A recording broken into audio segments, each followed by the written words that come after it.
Hello everyone, in this video I'm going to show you how to make places strobe effect on CapCut PC.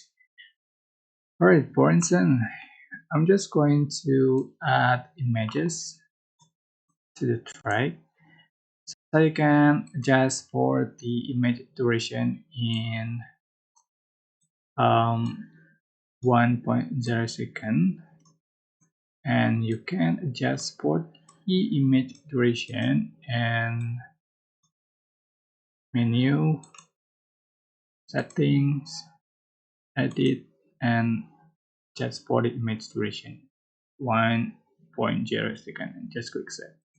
All right, so go to transition and select the light places just for the duration in 0.3 second and apply to all the clip.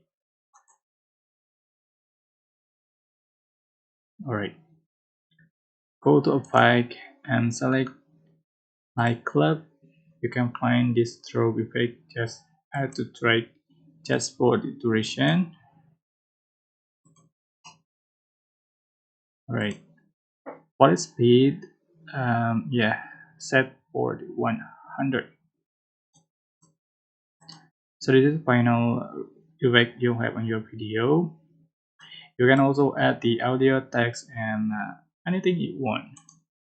I hope this tutorial was helpful for you. Don't forget to like, comment, share, and also subscribe.